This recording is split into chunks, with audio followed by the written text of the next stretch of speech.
राम रामकृष्ण हरी राम कोणी सांगितले रामकृष्ण हरी रामकृष्ण हरी. साधे हे शरीर साधे हे शरीर कोणाची आहे सत्ता कोण बोलत हरी भगवंताच्या कृपेनं आपले हातपाय चांगले आहेत. आपण माऊलीच्या मार्गावर आहे. तर हा माऊलीचा मार्ग हा पवित्र मार्ग आहे. लक्षात आलं का? आता माझ्या गळ्यात काय माळ आहे ती पांडुरंगाची आहे. लग्न झालेल्या बाईच्या गळ्यात मंगळसूत्र असते ते किती धन असतं बरोबर नाही. पण या धनाचा आपण चांगला वापर केला पाहिजे. त्यामुळे हा मार्ग माऊलीचा आहे. अनावधानानं आमच्या या बाळाचं तुझं नाव काय बाळा? मयूर. अनावधानानं किंवा अनभिक्षितपणे किंवा अज्ञानापोटी काही समजा यांचं चुकलं असेल तर मी माऊलीच्या चरणी प्रार्थना करतो की आमच्या या मयूरला काही चुकी असेल त्याची दुरावस्था करावी आणि लवकरात लवकर त्यांना हा जो काही पंढरीचा मार्ग आहे हा पवित्र मार्ग आहे याची केली याची डोळा हा माऊलीचा सोहळा. आपण एवढं घरदार सोडलंय कशाला?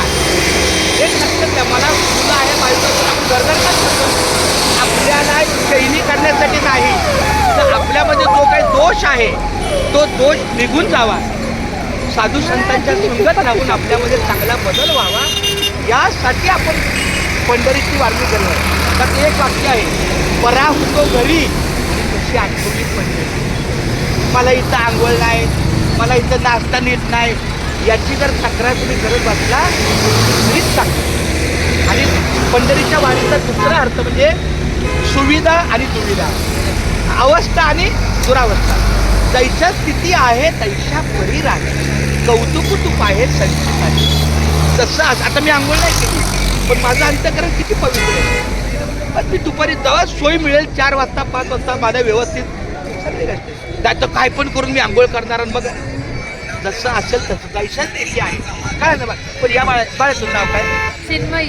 चिन्मयी. मी चिन्मयीला धन्यवाद देतो की माझ्या काही 19 शब्दाच्या काही चांगल्या वाक्याने तिचं मन भरून आलं, डोळे भरून आले. मी सांगितलं दिली आहे मला लगेच तिच्या लक्षात माझ्या लक्षात आलं की तिचे डोळे भरून आले आणि अजूनही भरून येतात कारण ती मायाळू आहे.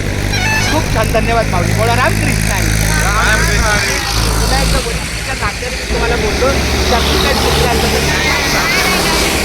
तर आजपासून मला काय करा या मार्गाला मरण आलं तरी चालेल पण पापीत ऐका पापीत जगण्यापेक्षा पवित्र मरण चांगलं. या माऊलीच्या रस्त्याला पाप करून जगण्यापेक्षा पवित्र राहून मिळलेलं कळलं का नाही? हेच वाक्य रामकृष्ण आहे. रामकृष्ण.